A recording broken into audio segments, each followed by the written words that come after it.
It's telephone time. Telephone time with the stories of John Nesbitt. How do you do? In most newspapers a few years ago, there appeared a story about a woman who had become the heroine of a winter disaster. And that, of course, happens virtually every winter. But what caught and held our attention was that Mrs. Leslie Enter was a school teacher who learned from her pupils and taught her pupils when the subject matter of the lesson was life and death for all of them. And that is some learning and some teaching. And we are calling her story Stranded.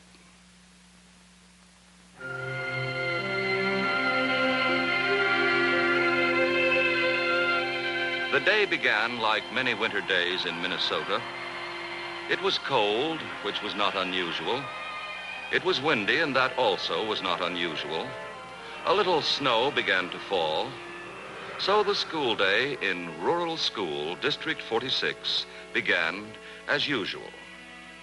Mrs. Leslie Enter, the teacher, went to work briskly and efficiently, unaware that waiting in the clouds above was one of those blizzards that in a generation from now, people would still be remembering. It's Miss Quist. Well, she's probably brought the Knudsen children with her.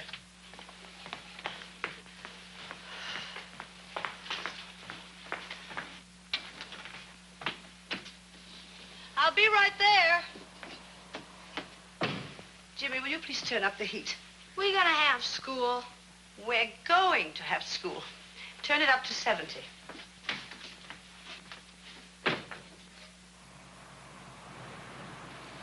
Good morning, Mrs. Quist. Good morning, Mrs. Enter. Good morning, children. Are we the only ones? No, Jimmy's inside, and I'm sure there'll be others as soon as this lets up. Children, why don't you go on in? I'll be right along. Morning, Jimmy. What's good about it? Why are you coming to school? I thought you knew everything. Does Mrs. Enter know you're playing her radio? No, Mrs. Enter doesn't know I'm playing her radio. You better not let her catch you. You better not let me catch you if you tell her. I'll get it, Shorty. Hello? Then I'll plan to pick them up at the regular time. And if there's any change, you can reach me at this number in Nicolette. I'll do that, Mrs. Quist. Miss Enter! All right, Jimmy. You're wanted on the phone! Have a nice luncheon. Thank you. Bye. Goodbye.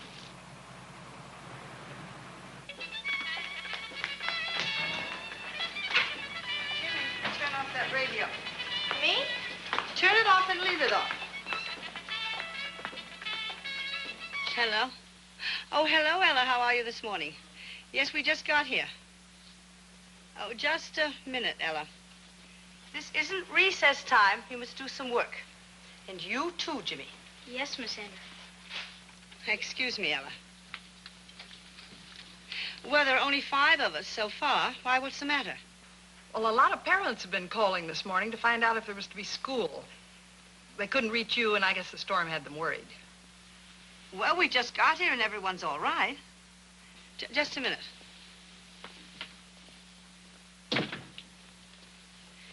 Is it bad where you are? Oh, well, Bee, that's one of the reasons I called you. Our number 3 line went out just a little while ago, and we can't be sure how long the others will stay open. Well, I'm sure we'll be all right. Thanks. Yes, I'd appreciate that. Goodbye, Ella.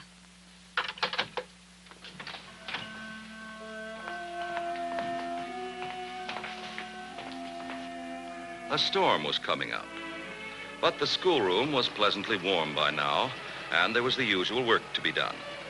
Make a routine check of the furnace. One of the talents of a rural school teacher lies in playing the janitor to the school furnace. Then into a pair of comfortable shoes and off to the classroom again. For the rest of the morning, Mrs. Enter directed the minds of her pupils away from the blizzard raging about them. And as usual, her methods worked more successfully with some than with others.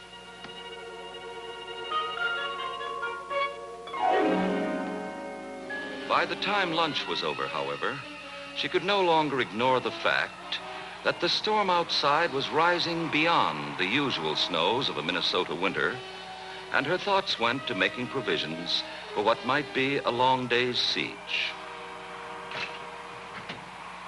Now, I suppose you would like a recess. Can we go out and play in the snow? Oh, I'm afraid it's a little windy for that. We'll have our exercise right here. Oh, grand. Come on over to the side aisle.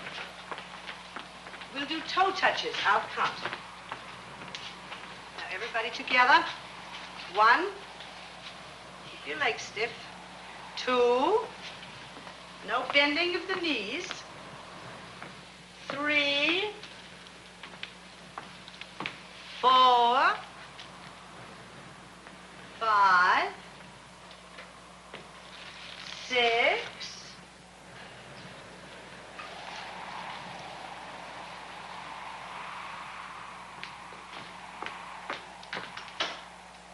Maybe the power lines are down.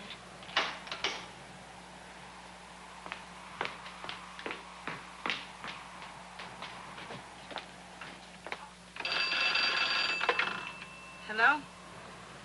Hello? Hello? Is anybody there?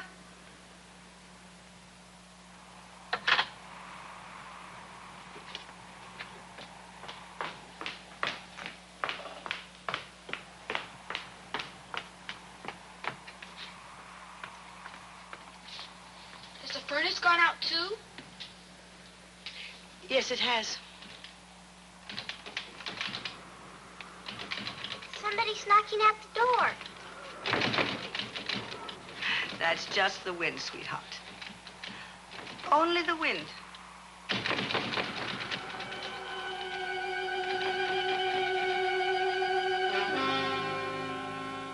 It was late afternoon before the citizens of Nicolette, realizing the plight of the little group stranded in rural school District 46, could marshal the forces necessary to do something about it.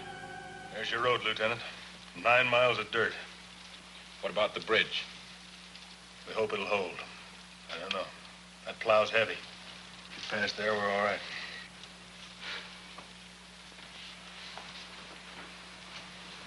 It's going to be all right, Mrs. Quist. The snowplows here from Mankato. They'll have them out in no time. I didn't know anything was wrong. I left a number where she could reach me. How long do you think it'll take to get to the school? That's what we're trying to figure. I'm on the air in exactly 2 minutes. Maybe they've got a radio. Plow's all warmed up and ready to go, Chief. Right away. Well, look, can you make a guess? Wouldn't be any good. It's 9 miles out there. If the snow was to stop and all we had to do is break a path, I'd say, oh, maybe a mile an hour. Stays like this, no telling.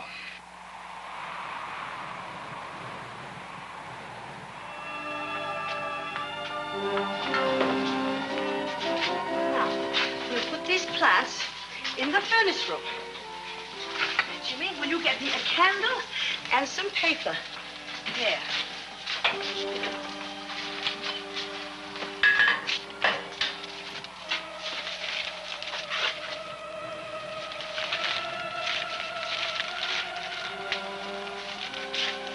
Right.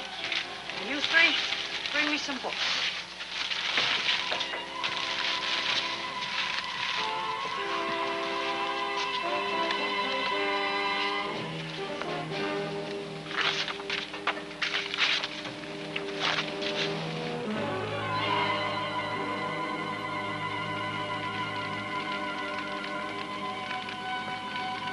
Jimmy.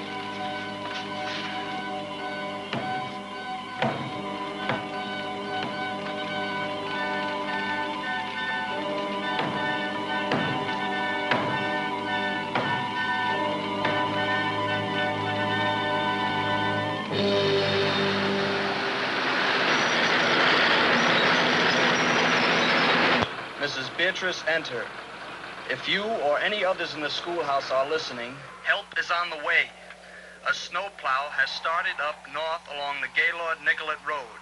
Betty Lou, would you please bring me the radio map? car will follow the highway as best it can, but still snowing heavily.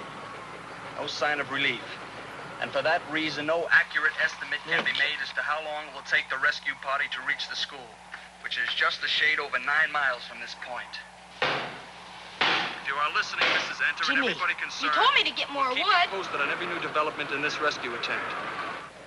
Now, this is Jerry Ferguson speaking to you from KMT's mobile unit and switching you back to our studios. Thank you, Jerry. On the national news front today... That's the last of the desk, Mrs. Enter. ...words for Wendell Wilkie. Didn't I tell you they'd be coming for us? I'm hungry. You promised we'll have a party, Mrs. Enter. Well, that's just what we're going to do right now. We're gonna have a story, too? Yes. Jimmy's going to tell us one. Me? You. I don't know any stories. Oh, sure you do, James. A smart guy like you ought to know at least one story. Something simple, like a nursery story. That won't strain your brain. Harold, are you looking for a hit in the head? Now, come on. That will be enough. Jimmy, start your story. Once upon a time, there were 3 little pigs. They were 3 of the piggiest pigs you ever saw in your life, always stuffing themselves. 2 of them were girl pigs, and the 3rd was a half-pint boy pig. Mrs. Enter, he's talking about us. I have an idea. Let's pretend that I am the mother bear. You are all the little bears, and let's cuddle. Then we'll hibernate. We'll keep warmer that way.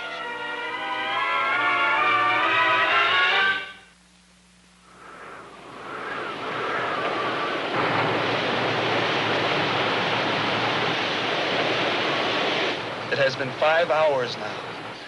5 long hours since this rescue caravan set out from Nicolette. And in that time, we have covered exactly 2½ miles. As you doubtless know if you live in this part of the state, the storm has not abated, nor is it expected to at any time before tomorrow morning, according to the most hopeful estimate the weatherman will give us. Now, this is Jerry Ferguson turning you back to the program which is in progress.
Hello?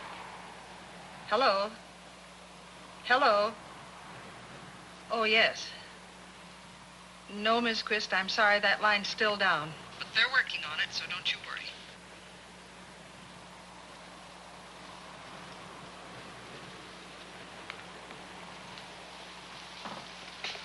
Why don't you go back to your sisters and try to get a little sleep? No. I have to stay here. In case they call.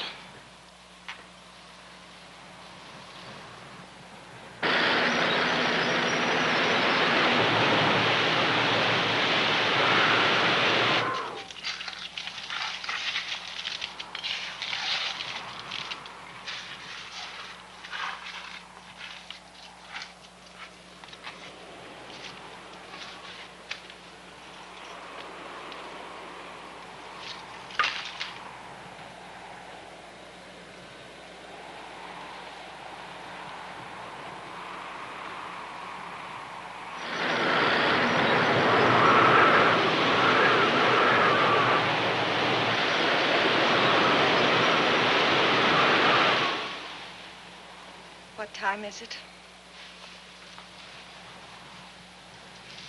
It's midnight. It's too long. Too long. How long can they last now? There is a time limit as to how much sub-freezing cold an adult can stand. With children, it would be even shorter. But how long is it? How many hours?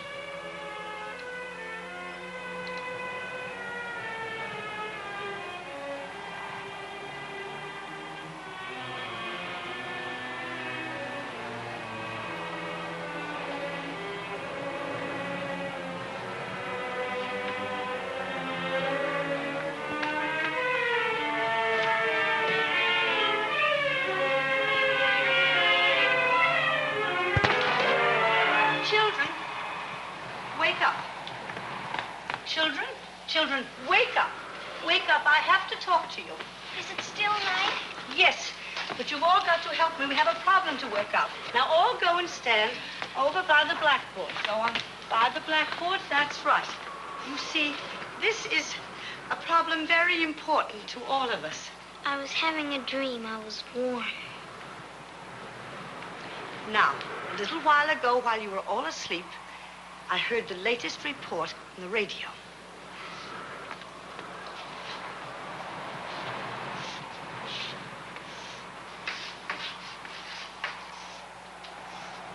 Now, there is the schoolhouse. Now, here is the road that the snowplow is traveling. Now, the announcer said that the plow had only been 2.5 miles since it started. So, we must do something. If you saw these lines on a map, what would you think they were? It could be a small river. Yes, it was a small river, but it's been dried up for years. Why, that looks like part of the old gully that runs along behind the school.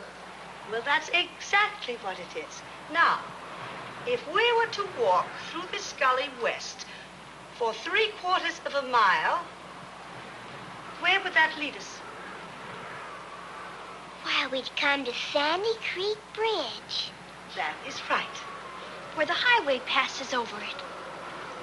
Hey, we might even meet up with the snowplow that's trying to get us. You have a good idea. Well, thanks. We have to be sure that we get to the bridge at the same time as the snowplow. Why?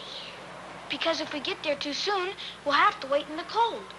And if we get there too late, well...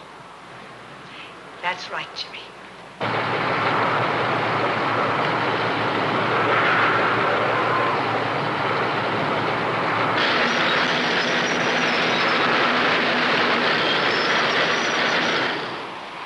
Now, we're going to march single file. Mavis, you first.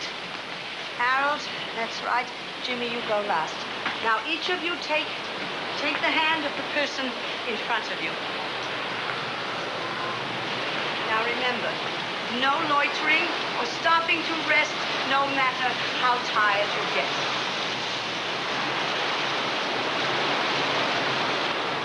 Are we ready?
Mavis! Mavis, wake up. Here. Here, take them. Mavis, darling, come on. We must not rest. We must not. We must get up. Here, Mavis. There we go. Come on, darling. Come on.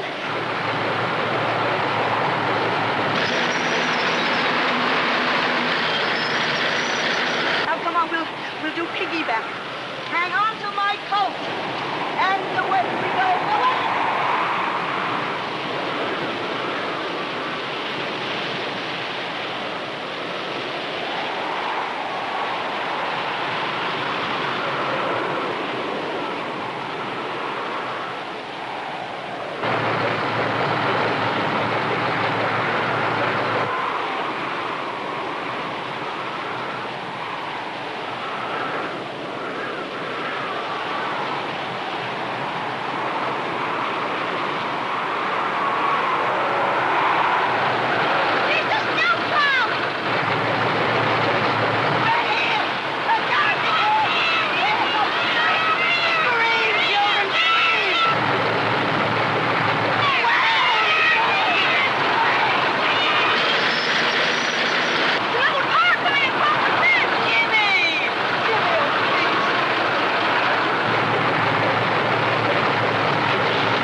I hope that Mrs. Enter doesn't keep me after school for calling her a footnote, but it's one of our customs around here. And both Miss Davis, who reenacted her, and myself have wondered just what the experience still means to you today. It was an experience that could have happened to any teacher in a one-room schoolhouse. There are many such schools standing today, more than people realize. And I also imagine it must be a great deal of hard work. Oh, no. I enjoyed it. I learned a great deal there. In fact, I look at this not as my story, but as the children's story. And I knew she was going to say just that. And yet many of those children must be almost grown-ups by now. And I will bet that when there's a heavy winter snowfall, they remember. And they think of the story not as theirs, but yours. And thank you so much for being with us. In this pleasant living room, we shall meet Victoria Harrington, whose courage and devotion to her son Johnny made front pages of the news and carried her through an ordeal that few mothers have ever experienced. The story of that terror that swept into her secure, snug little home in Millen, Georgia, which we will call The Intruder. And until next week, this is John Nesbitt wishing a goodbye to you all.